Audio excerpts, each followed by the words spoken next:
Welcome back to the Buffalo Reformed Podcast. This week marks the end of the church calendar, and it's fitting that it would end with Thanksgiving. Today, Happy Thanksgiving. It's important, I think, in the life of a believer particularly, that we have a time that we set aside to thank the Lord for all the things that He has done for us. And so today's a great day to just stop and think back over the last year, all the ways that God has provided, all the ways that He's led, caused us to grow, all the ways that He has blessed us as His people. There's only one thing that I want to discuss, really, in this brief episode, and that is the Doug Wilson conversation with Sam Harris, the atheist. Sam Harris unlocked that interview, because typically it's only for people who subscribe to his channel. And so the full interview is available on YouTube, and I will put the link in the show notes at the bottom. And I would really encourage everybody to just take a minute to listen to it. It's very informative. And if you think about it, I think Sam Harris as an atheist thinker does represent what the average thinking atheistic person who's secular in our society, what he thinks, what his concerns would be with something like Christian nationalism, or what Christians actually think, or what the Bible teaches. And so I'm just going to highlight a couple of items from that show. But I just want to generally point out that Sam Harris was a very good interviewer. He was polite. He seemed to genuinely want to know what Doug Wilson thought, so he wasn't trying to get him. And he says this in a follow-up interview that really, that's because he was banking on Doug Wilson's views being so outrageous that he wouldn't really need to say anything against them. It's just going to be obvious to the average person how outrageous this person's views are, which is funny. But he was polite, and he asked really good questions. And because of how good those questions are, that's why I'm saying that this is a very excellent interview for us to study as Christian people. It just basically for apologetic reasons. So I just want to highlight a couple of things from the interview that I think are worth mentioning and thinking about. The first one is that Doug makes a distinction between a Presbyterian utopia and our today steps that we're going to be taking in order to achieve that goal, right? So it's going to take us a while to get to that point as Christians. And this is a multi-generational vision. And now think about that for a second. That is a very foreign concept to people who are secular and individualistic. They're not thinking about anything beyond their own self, right? And this is why people are not having kids as much these days. And so when you have someone who's saying, yeah, this isn't going to happen in my lifetime, it may not even happen in my kid's lifetime, or even in their kid's lifetime, but it could happen in the lifetime after that, and the steps that I'm taking are going to help those people achieve that goal. That's a very different way of thinking about future generations of people. And it reminds me of C.S. Lewis and his view of birth control. Birth control is a use of biological force against people who have no say. They have no say in this thing, and it's the next generation. It's the next generation of people. So when we're using birth control, and in our case, I mean, we can even just point to abortion without even addressing birth control, we are using force, biological force, and we're exerting that onto other human beings in the womb who have no say in what is done to them. Rather than thinking about it in those terms, we're thinking about, as Christian people, what can we do today that's going to put those people in a better position than we're in? How can we live today so that the future generations of people that are going to be coming into this world are going to be better off than we are? And here's the steps that we're going to be doing in order to accomplish that. These are the practical steps today we're going to be doing in order to accomplish that. That's a really crucial distinction, and I think it does offer something to a secular worldview that is foreign to them, that they don't understand. And I also think they innately know that it's good. It's good to think about other people other than ourselves. The second thing I want to point out is they have this brief discussion, and it happens at about the 1 hour and 30-minute mark, about suffering. Suffering as the unit of measure, because abortion does come up. And Sam Harris makes the argument that it's better for a single-celled fertilized egg to be aborted. It has no nerve endings, is not going to suffer at all, than it is for somebody to be born into, say, slavery, where the days that they are living on Earth are lived in extreme suffering, heat, and the whip, and chains, and labor, forced labor. So he's saying that the unit of measure here is suffering, and that since there's less suffering whenever you abort a child, and that would be better than allowing a child to be born into a situation that would be bad for them, that would lead to more suffering. And Doug answers these questions very, very well. But again, this is an excellent discussion opportunity for you and other believers in your life, and then also for people who are not Christian, because this brings up a couple of key questions for us. The first one is, even if we were going to answer that question, what's wrong with abortion from a Christian perspective? We obviously would say, well, it's murder. You're killing somebody, right? You are. They don't have a say in that. Like, you're just killing them. That's it. You're bringing them into the world through the sexual act, and then you are just snuffing out their life right away. So the suffering is not the important thing. It's the killing. If that was the case, then anybody who is going through any sort of suffering in the world, it would be our right to kill them. And then the question is, well, how much suffering is necessary before you have the right to kill somebody? And those are the questions that they would need to answer, whereas the Christian person would say, no, it's not. It is not right to kill somebody, even in the setting of suffering. We do not have the authority to take human life. We just don't have that authority. God has that authority, and He has entrusted that authority with the government, with the civil government, the civil authorities, the magistrate, but He does not entrust that to the average person. We don't have that ability, right? And so when we give that authority to an abortionist or to a mother, we are not putting the sword in the hands of the one to whom God has entrusted it.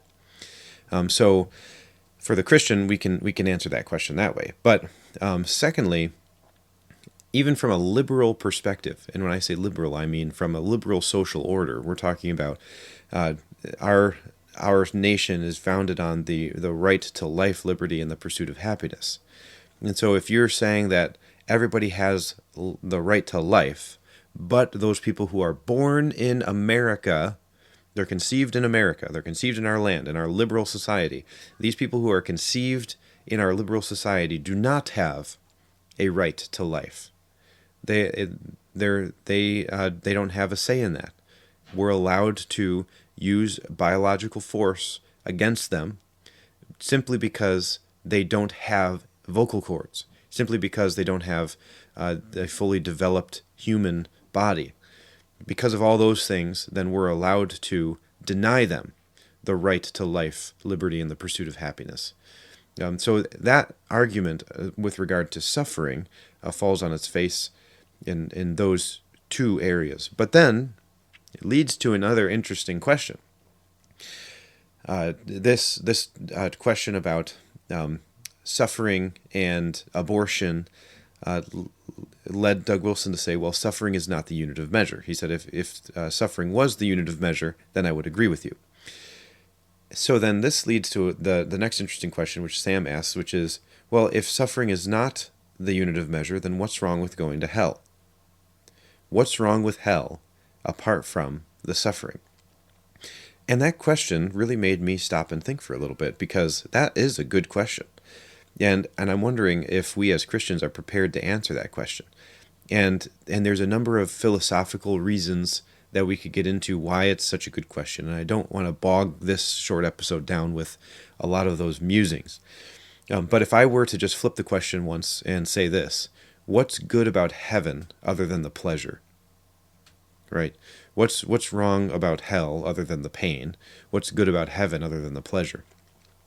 And I think that kind of unmasks the question a little bit. We see that the framework from which that question is being asked is an inherently godless framework. And the Westminster Divines answer this question in the very first catechism question and answer. What is the chief end of man? Is the chief end of man the pursuit of happiness? Is the chief end of man the absence of suffering? Is the chief end of man the pursuit of pleasure? And the answer to all those questions is no. The chief end of man is to glorify God, and in so doing, we will also enjoy him forever. We glorify God and we enjoy him forever. So there is pleasure with our pursuit of God. But there's always that implied accusation from the position of somebody who is godless, who's critiquing this and saying, the only reason that you are glorifying God is because it gives you pleasure. And therefore, your pursuit of God is purely for selfish reasons. Or they could say it this way. Your pursuit of God, your desire to give him glory is only because you're trying to avoid the pain of hell. It's coercive. That's the only reason. You are merely a consequentialist. You're just concerned about the consequences of these actions. And I hope you are not distraught by that accusation, because for the Christian person, we are not pursuing an abstract idea of pleasure and the avoidance of pain. We are pursuing a person, and his name is Jesus Christ. This would be similar to if a demon entered the Garden of Eden, okay, and came up to Adam and said, is the only reason that you are tending and keeping the garden because it's pleasurable? Or you can think of Satan coming before the tribunal. He's coming before the court of God, and he's saying, the only reason that Job worships you is because of the absence of suffering. These are the accusations from the evil one.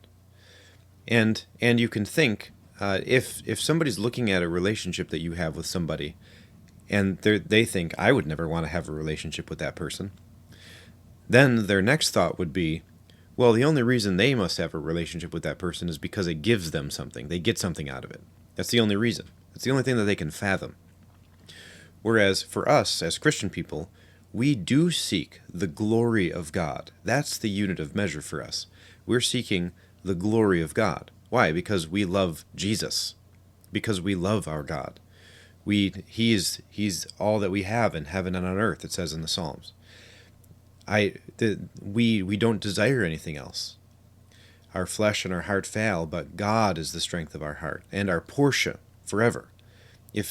And then you can think of Milton's Paradise Lost, and I believe it's Belial, the demon, who says it's better to rule in hell than to serve in heaven. It's the same idea. We would rather, in our fallen state, we would rather serve ourselves. We'd rather worship ourselves, be seeking our own good and our own pleasure, quote unquote, because we really aren't doing any of those things. Which is why Doug even says in the interview in answer to the problem of atheism that it turns in on itself. We are becoming a black hole in and of ourselves. We're just focused here. For the Christian person, we're pursuing God. God is our chief end. We love him, and we know that what comes with this in a truly loving relationship is not the absence of suffering. As a matter of fact, if you truly do love someone self-sacrificially, where you deny yourself, then that can lead to immense suffering. And Lewis points this out in the problem of pain, when he says that mere kindness leads to us desiring the absence of suffering for someone. And that's because we don't have any thoughts to their ultimate betterment, right? But if we were just being kind to our children, we would never spank their bottoms. If we were being kind to our children, we would not be disciplining them to be better people. If we were being kind to ourselves, we wouldn't force ourselves to get up early and go to work, right? But there are things that are good to do out of love that result in suffering but betterment. And this is when the Lord disciplines us, it's not pleasurable in the moment, right? But it leads to something that is better for us. So love allows for suffering. Kindness does not, if it's just kindness. Then there's a distinction there. So all that to say that don't be distraught by the accusation that the only reason you're pursuing God is the absence of pain and the pursuit of pleasure. It's really at its heart a demonic kind of perspective, and because it comes from somebody who can't fathom that we would actually want to have a relationship with Jesus Christ and God and the Spirit, the Trinity, apart from the good things that it provides for us. We wouldn't want to obey the moral law of God apart from the good consequences that it brings. And for a Christian person, that's just simply not true. If you have been regenerated, you've been recreated, you've been turned into someone who has been redeemed. Our affections are now different. We do love God, our Creator. We love the one who has made us and sustains us. We love the one who provides all things for us. We love the one who created this world with all of its beauty. This is the state of being for a Christian person. And yes, there is great pleasure at the right hand of God, pleasures forevermore. But that's not why we're pursuing God. We're not pursuing Him merely so that we can have those pleasures forevermore. The promise of pain and suffering for disobedience is a real deterrent, and the promise of crowns and glory and pleasure is a real attraction. But when we have to be careful in our hearts that we are guarding against these idolizations of self, in that our absence of suffering and our obtainment of pleasure is the only thing that's driving us, then that's a demonic and self-centered perspective, and we just have to be on guard against it. So, just to recap, listen to the interview. If you can spare the 2 hours, it's really insightful. It's helpful.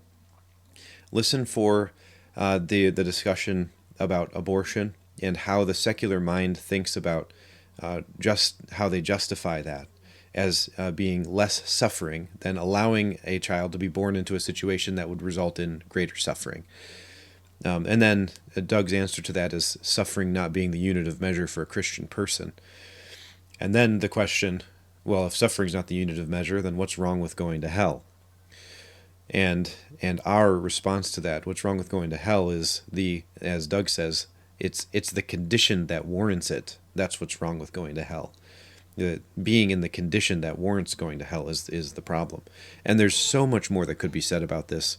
And maybe we'll do a few more videos about the philosophical outworkings of these things, and even The Great Divorce by C.S. Lewis, where he is addressing some of these philosophical questions about hell.